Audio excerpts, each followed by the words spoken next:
حسبي ربي جل الله ما في قلبي غير الله نور محمد صلى الله لا إله إلا الله حسبي ربي جل الله ما في قلبي.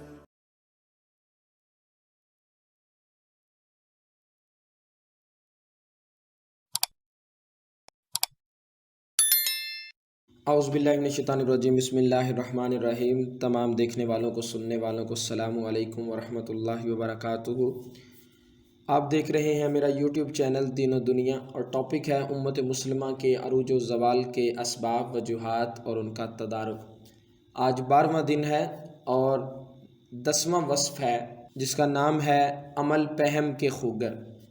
اللہ تعالیٰ کی ذات گرامی صرف مسلمانوں کی رب نہیں ہے، بلکہ اللہ رب العزت نے قرآن مجید میں ارشاد فرمایا الحمدللہ رب العالمین، کہ اللہ رب العزت عالمین کا رب ہے۔ اس کے اصول اور ضوابط سب کے لیے یکساں اور اٹل ہیں۔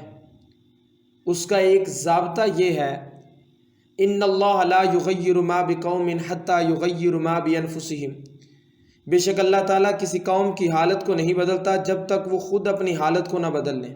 اور مولانا ظفر علی خان کا یہ مشہور شعر بھی اس مفہوم کو ادا کرتا ہے، خدا نے آج تک اس قوم کی حالت نہیں بدلی، نہ ہو جس کو خیال آپ اپنی حالت کے بدلنے کا۔ جو بھی قوم مسلسل جد و جہد اور عمل پہم کے راستوں پر گامزن ہو جاتی ہے، وہ کسی بھی مذہب یا عقیدہ کی حامل ہو، اللہ تعالیٰ اس کی محنت کبھی ضائع نہیں کرتا۔ انسان اگر ایک کام کے پیچھے لگ جائے، کسی چیز کی جستجو میں لگ جائے اور اس میں لگاتار مسلسل محنت کرتا رہے، تو اللہ تعالیٰ اس کو اس چیز کا رزلٹ ضرور دیتا ہے۔ اللہ تعالیٰ اس کی محنت کو کبھی رائگاں نہیں کرتا، بلکہ اللہ تعالیٰ قرآن مجید میں ارشاد فرماتا ہے لیس للانسان الا ما سعی، انسان کے لیے وہی ہے جس کی وہ محنت کرتا ہے۔ اور اللہ رب العزت کیونکہ رب العالمین ہے، جو قوم بھی اس کے ساتھ مسلسل لگن کے ساتھ ریگولر محنت کرتی رہتی ہے، کام کرتی رہتی ہے، اپنا ایک ویژن بنا کے، اپنا ایک مقصد چوز کر کے اس کے پیچھے لگ جاتی ہے، دن رات محنت کرتی ہے، تو اللہ رب العزت کبھی بھی اس کو محنت کو ضائع نہیں کرتا، کیونکہ اللہ رب العالمین ہے۔ اللہ صرف مسلمانوں کا رب نہیں ہے، اللہ پورے عالمین کا رب ہے۔ ہاں، اگر اہل ایمان ان عالمگیر صداقتوں پر عمل پیرا ہو جائیں تو آسمان سے ان کے لیے خصوصی مدد کا نزول بھی ہوتا ہے۔ اگر مسلمان سچے دل کے ساتھ اس محنت، لگن اور شوق میں نکلیں اللہ کے راستے میں، تو اللہ رب العزت ان مسلمانوں کی ضرور مدد کرتا ہے۔ لیکن اگر کسی دوسرے مذہب کے لوگ بھی ان عالمگیر صداقتوں کو اپنا لیں تو اللہ تعالیٰ ان کی عمل اور محنت بھی ضائع نہیں کرتا، انہیں بھی دنیا میں عروج اور ترقی عطا کی جاتی ہے۔ علامہ اقبال نے بڑی وضاحت اور بڑی دل نشین انداز میں اپنی مشہور نظم شکوہ اور جواب شکوہ میں کیا لکھا ہے؟ آپ کہتے ہیں یہ شکایت نہیں ہے ان کے خزانے معمور، نہیں محفل میں جنہیں بات بھی کرنے کا شعور، قہر تو یہ ہے کہ کافر کو ملے حور و قصور، اور بیچارے مسلمان کو فقط وعدہ حور۔ اب وہ الطاف نہیں، ہم پہ عنایات نہیں، بات یہ کیا ہے کہ پہلی سی مدارات نہیں۔ کیوں مسلمانوں میں ہے دولت دنیا نایاب، تیری قدرت تو ہے وہ جس کی نہ حد ہے نہ حساب۔ تو جو چاہے تو اٹھے سینہ صحرا سے حباب، رہر و دشت ہو سیلی زدہ موج سراب۔ تان اغیار ہے، رسوائی ہے، نداری ہے، کیا تیرے نام پہ مرنے کا عوض خواری ہے؟ کہ ہم دنیا میں ذلیل و خوار ہو رہے ہیں مسلمان، اور جو کافر ہیں وہ عروج پا رہے ہیں، وہ ترقی پا رہے ہیں۔ یہ ساری چیزیں ان کے لیے، ہمارے لیے کیا ہے؟ یہ شکوہ کیا علامہ اقبال نے۔ تو اس کا جواب شکوہ میں آپ نے بڑے خوبصورت انداز میں جو ہے نا وہ لکھا کہ اس کی وجہ کیا ہے۔ کیا کہا؟ بہر مسلمان ہے فقط وعدہ حور، شکوہ بے جا بھی کرے کوئی تو لازم ہے شعور۔ عدل ہے فاتر ہستی کا ازل سے دستور، مسلم آئین ہوا کافر تم ملے حور و قصور۔ تم میں حوروں کا کوئی چاہنے والا ہی نہیں، جلوہ طور تو موجود ہے، موسیٰ ہی نہیں۔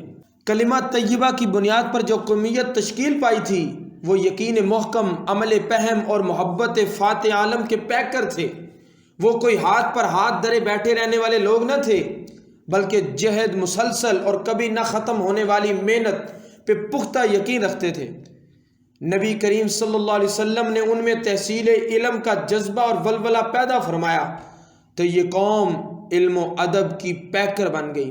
وہ زندگی کے ہر میدان میں زمانے کے مقتدا اور امام بن گئے۔ وہ وقت کی کسی ضرورت اور تقاضے سے پہلو تہی نہ کرتے تھے۔ اگر انہیں عبرانی زبان والوں سے واسطہ پڑا تو وہ عبرانی زبان سیکھنے لگے۔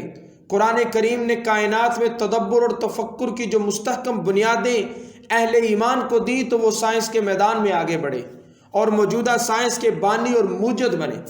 زندگی کا کوئی بھی شعبہ ہو، مسلمان نہ صرف یہ کہ اہل زمانہ کے شانہ بشانہ چلے بلکہ پوری دنیا کی امامت کرتے رہے۔ اور میرے آقا علیہ الصلوۃ والسلام نے فرمایا، من علم الرما ثم ترکہ فلیس منا، جس نے تیر اندازی سیکھی پھر اسے چھوڑ دیا وہ ہم میں سے نہیں۔ اللہ نے قرآن مجید میں فرمایا کہ اپنے گھوڑوں کو تیار رکھو، جہاد کے لیے اپنے آپ کو تیار رکھو۔ مسلمان قوم میں زمانے کے بہترین سپہ سالار، بہترین جرنیل اور جنگی فنون کے بہترین ماہر پائے جاتے تھے۔ دیگر علوم و فنون میں بھی یہ قوم دنیا کی امام تھی۔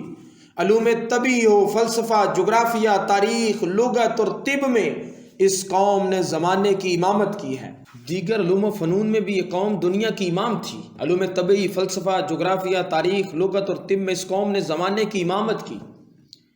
یورپ اس وقت تاریکی اور جہالت کے گٹا ڈوپ اندھیروں میں ڈوبا ہوا تھا جب اسلام کے یہ بطل جلیل زمانے کو علم و ادب کی روشنیاں بانٹ رہے تھے۔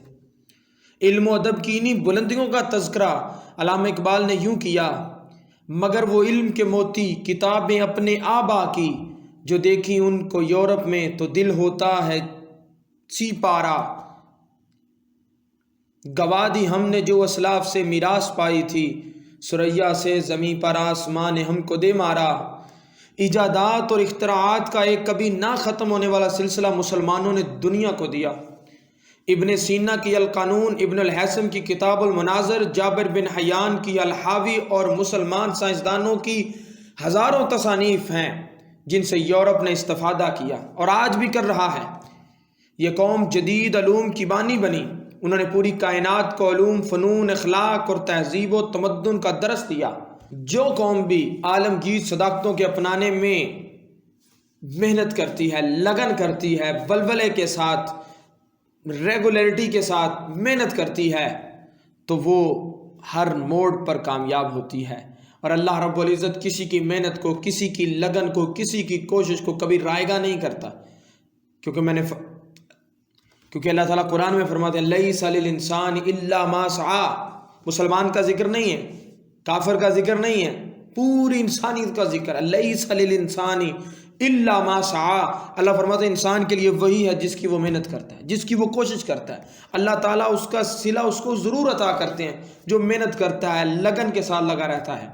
تو مسلمانوں کا یہ وصف تھا جس وصف کی بنیاد پر وہ پوری دنیا پر عروج پا گئے۔